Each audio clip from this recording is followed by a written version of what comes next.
Hello there, and welcome to this episode of Forest Ghost Conversations. This is your host, Anthony King, and in this episode, I'm going to talk all about the experiences that you can have at Galaxy's Edge. Before we get started, I'm inviting you to join the conversation with us. We can be found on Twitter and Hive at Forest Ghost Pod. You can also follow us on Facebook, Instagram, YouTube, and TikTok just by searching Forest Ghost Conversations. Also, please be sure to subscribe, rate, and review the podcast on your listening site of choice. Plus, Forest Ghost Conversations is live on Patreon, and if you're a fan of the podcast and would like to consider pledging your support, there'll be a link in the episode description for you to check out the various tiers offered. Finally, please be sure to check out our TeePublic store to buy some Forest Ghost Conversations merchandise. And without further ado, it is time to gather around the campfire for some Forest Ghost Conversations.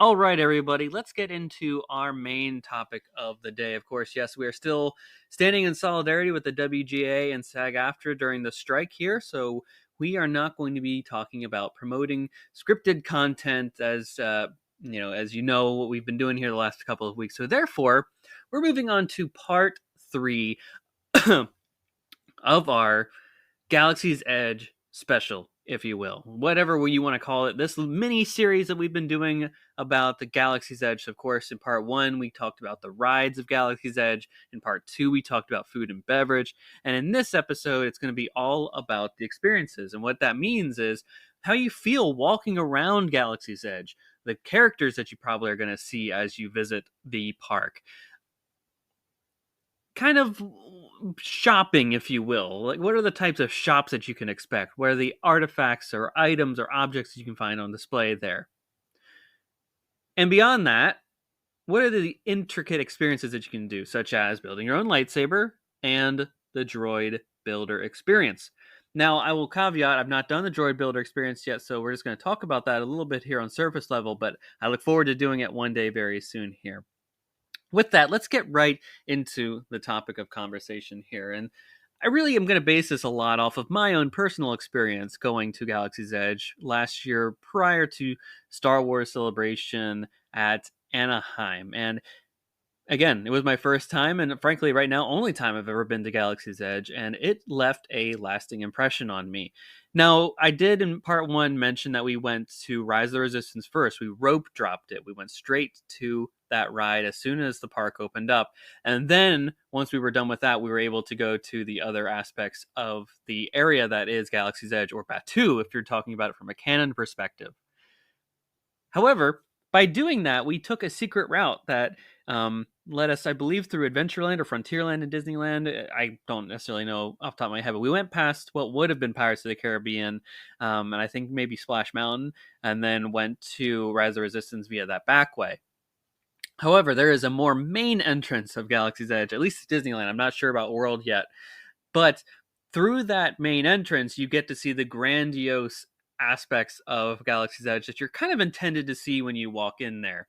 I believe it's like through like a little archway or a little tunnel, perhaps, I think, and it really transports you into Batuu, this place in Star Wars where you are able to have your own experiences, see characters, hear sounds that you're familiar with, and just be a part of a galaxy far, far away. And the main aspect of that experience is that in the back, once you get through that main area gate, you see the Millennium Falcon. Yes, a full life-size Millennium Falcon. And that, of course, is also the entrance to Smuggler's Run, Millennium Falcon Smuggler's Run, the ride. It is magnificent. There's no two ways about it, especially if you're a fan of Star Wars. And even if you're not a fan of Star Wars, I think most people can recognize the iconic iconography of the Millennium Falcon. It is a ship that has stood the test of time over these last 45 years that Star Wars has been a part of our lexicon. And especially if you're a main guru of Star Wars over that time period, or if you've picked it up at some point, you're going to say, wow, that's pretty cool to see the Millennium Falcon in full display. Like it is so cool just to stand up next to it, to feel the size and the scope of it, and to get your photograph taken with it. It is magnificent. I'm gonna tell you right now. Plus, when you have the spires of Batu all around it, this nice clay orange color, if you will, that is reminiscent of what you will find typically all across the Batu space. It's awesome. It's awesome. I really can't say enough about great things about that first primary experience that really sets you into this space.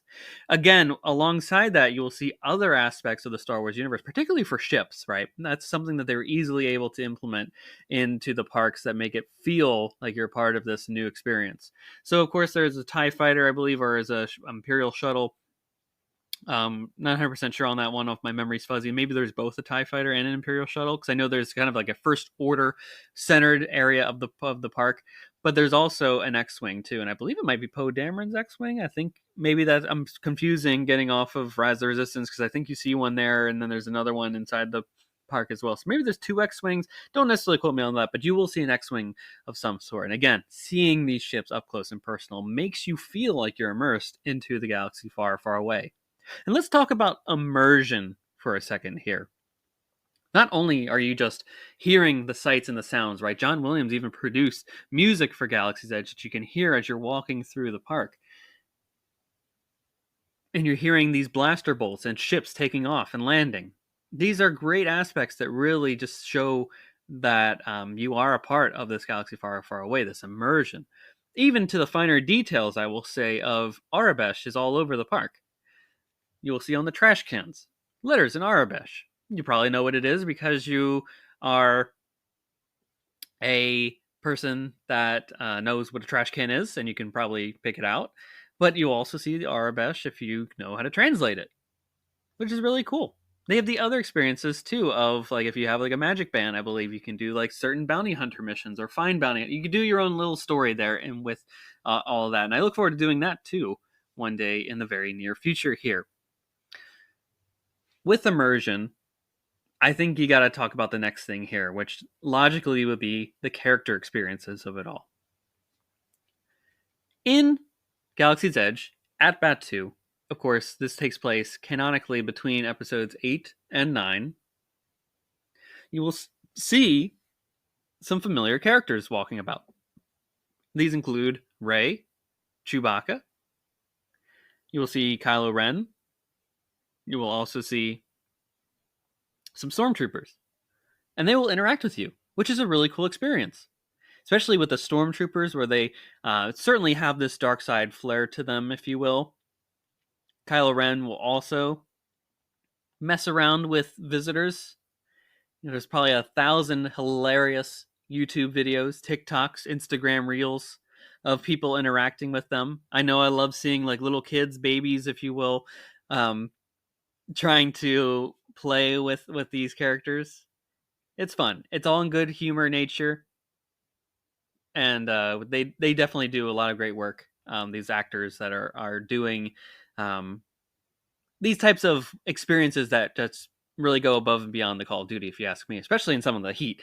I can only imagine wearing that Kylo Ren leather outfit that looks really realistic to what the movie portrays, and to do that in perhaps the hot Florida weather.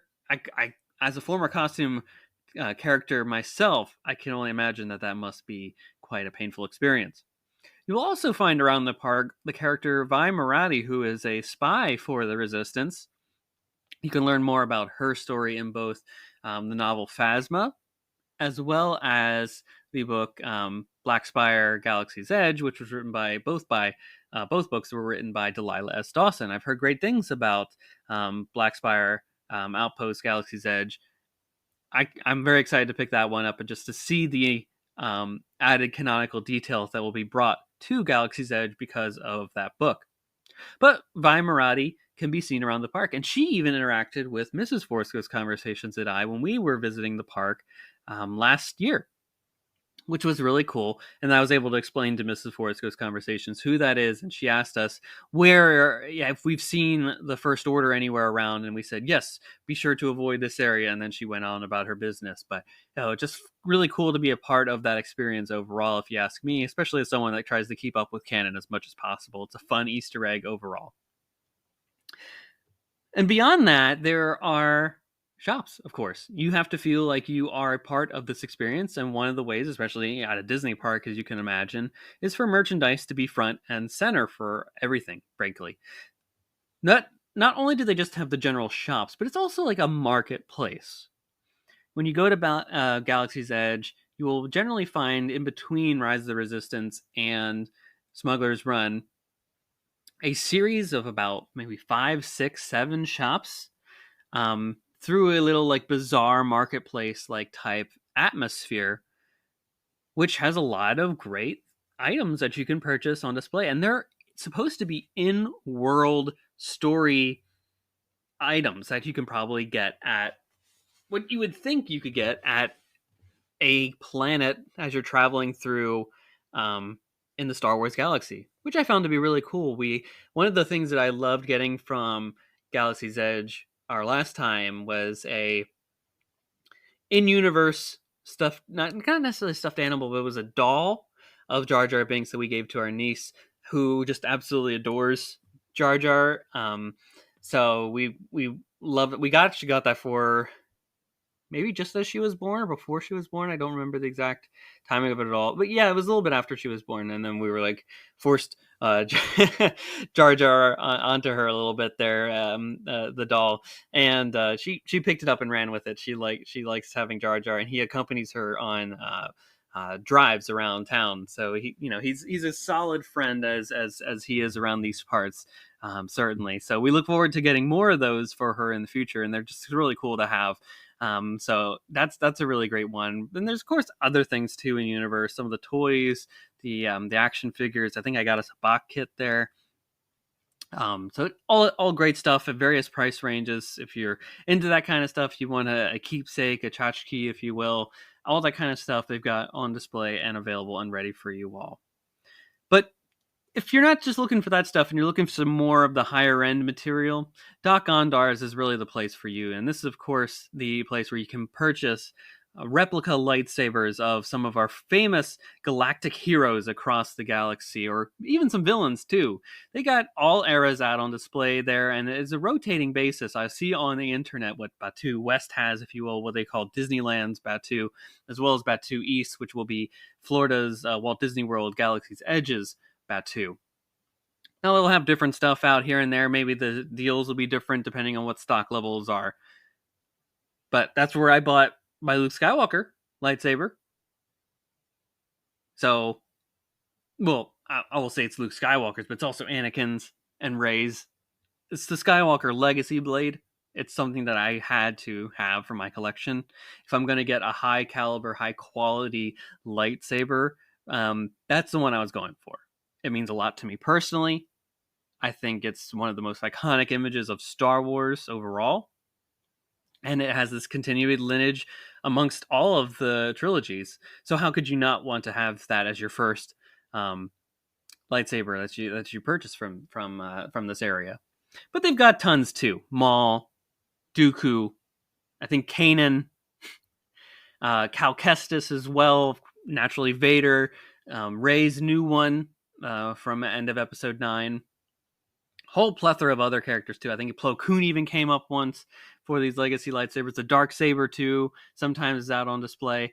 And the cool thing about Dok-Ondar's is they have a line that you can get into in order to get to even just wield these lightsabers yourself if you're just kind of window shopping.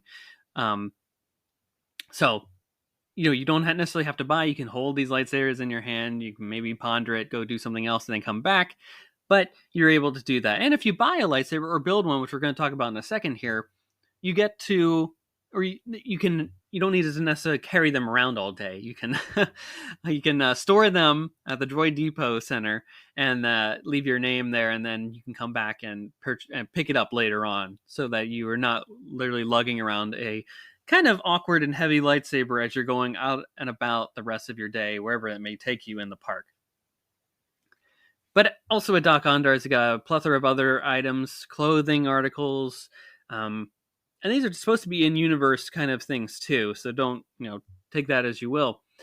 The Ithorian Dok-Ondar, who owns the shop canonically, is also at the place.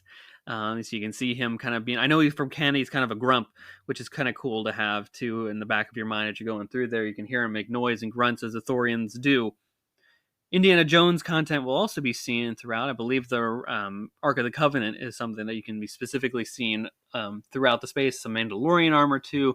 A lot of connective tissues to across the galaxy in that space. So definitely don't sleep on Dok-Ondar's, even if just for the sake of going in there and saying you've been in there to escape the heat, even, which I know it can be hot in both parks, especially Florida. Make sure you go check it out.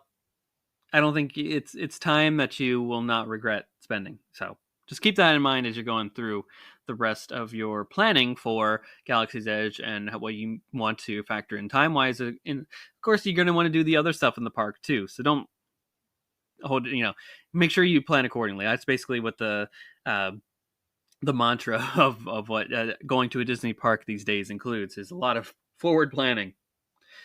So the last two things are paid activities at Galaxy's Edge. And the one that I've done already is the building your own lightsaber experience, which you have to actually schedule ahead of time, as well as I believe droid building.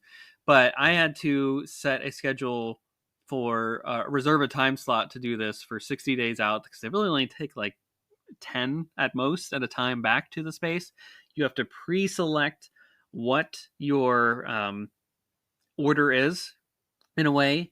They have certain basic kits of the lightsabers. I believe mine is Peace and Justice.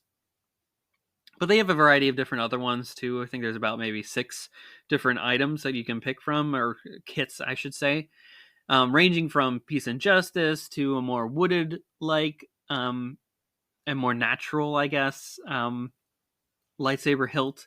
And these are important because you get to select from like 3 or 4 pieces within that group to fully craft your lightsaber. And they go through this wonderful ceremony. I'm not going to spoil any of it because it's totally worth experiencing for the first time. And I don't think that my words can justify how cool of an atmosphere and experience it is. That's of course called Savi's Workshop within canon, and that's what you would need to look up if you're going to Disneyland or Disney World and you want to experience that for yourself.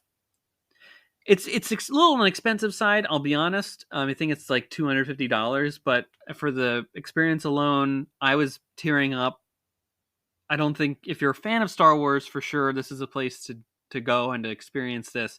If you're not a fan, it may not have the same impact for you, and it may seem like a wasted amount of money, or at least not money well spent that you could spend at other areas of the park that you're more interested in. But I think if you're listening to this podcast by this point, 125 episodes in, you probably like the Galaxy Far, Far Away a lot, enough to pay $250 for a lightsaber, at least for the chance to build your own lightsaber, which I find to be really cool. You get to have that experience, the take-home piece of building your own lightsaber. You also get to pick your own kyber crystal. So they have the various colors, I believe green, blue, purple, red even, yellow. And I picked blue for my lightsaber because, again, I like that color and I think it really matches with my Skywalker lightsaber blade. So a lot of fun stuff. And definitely a great experience overall that I highly, highly recommend. Wink, wink, there may be a fun interaction that comes in as a result of that. I mean, Mrs. Forsco's conversations can tell you I welled up hearing some of what the whole presentation of what was going on. Again, it's hard not to spoil it here, but just trust me on this one. You won't regret it. You won't regret it. Absolutely, you will not. The last major experience of Galaxy's Edge is the Droid Building Depot. Droid Builders Depot, I believe it is called. Now, of course, as I mentioned at the top, I did not go and do this experience. Frankly, I knew I was going to be spending a lot of money when I went to this experience, to experience Galaxy's Edge the first time. And I didn't know how big the droids were going to be, to be honest. And knowing that suitcase space was going to be a limited supply, knowing that we were already going to buy other things, we had a day at California Adventure where I knew I was going to purchase some items there. And then we had 3 days of Star Wars Celebration ahead of us, too, where I didn't know what, if anything, I was going to buy or have takeaways for. So I said, okay, I have to make a little bit of a sacrifice here. And not saying that droid building isn't worthwhile, but I knew it would be something I'd probably get a chance to do later on once I had a better sense of bearings for what that actually entailed. So I can't necessarily say exactly what it entailed. I know that you set a time as well. I think you have to probably 60 days out, maybe not 100, just 60 days out. You need to do that. You could probably maybe do a walk up, perhaps. I don't know. I can't speak to how busy it is because that was something I knew ahead of time that I need to sacrifice. So don't quote me on that one if you need to actually do a booking 60 days out. But you can build a droid there, and you basically go to this conveyor belt area, and you pick off pieces that are on this assembly line, and then you assemble the droid. They give you certain a framework for how to build it, but you get to. And I will say the size is at most maybe a foot high, maybe a foot and a half. It's hard to really quantify without having one in front of me here, but it's not actually that big. I think it's agreeable for the amount of space that it takes up. So if you want to get one, build one, have that experience, take it home. I'm sure it can fit in a suitcase well, because they really had to think through that, and I should have thought through that at the time too, that they knew that people were going on, probably going on airplanes or some sort of traveling mechanism, perhaps even internationally, that they had to make enough feasible for people to fit it within a suitcase. So I think it can definitely fit within a suitcase if you have like either a large suitcase or a travel size suitcase, a carry-on, all that kind of stuff. I think it'll fit within that space. But it's really cool. You can make your own droid, kind of similar to like an R2 in Astromech or a BB-8 type of droid. Various other ones too can also be mixed and matched to create a droid that is purely your own. I think you can name them at the end of all things. And you also can get, I believe, a chip that you can put into the droid itself that allows it to have certain characteristic traits or personality traits similar to what we see portrayed in the movies, right? R2 is kind of a sassy droid, I believe. I think BB-8 has a warm, caring nature to them. And that can be interchanged too, because if you go to the Droid Depot, you can find different emotion emoters for them, which I think is really cool, and it allows people to go back and have different experiences, or if they want to build different droids and have them interact with each other, that is certainly something that is on the table. So that comes to the end of what we are talking about here, folks. We have literally went through all of the experiences, at least that I can think of, at Galaxy's Edge beyond just the rides and the food and drink options available there. So we've talked about just the overall feel walking about Galaxy's Edge. We've talked about the shops there. We've talked about character meet and greets, which actually, let me pause on that one because I think I've missed a few. I did speak about how this primarily takes place between episode 8 and 9. However, they've expanded character meet and greet options to kind of stay more current with characters that are available within shows that have recently come out or that are super popular. So, for example, at least at Disneyland and I think at World now, they have The Mandalorian, Din Djarin, and Din Grogu available as meet and greets. I think Boba Fett and Fennec Shand are also available at both parks, but don't quote me on that. They're at least available at Disneyland, and you'll see them walking about, and you may have an interaction with them.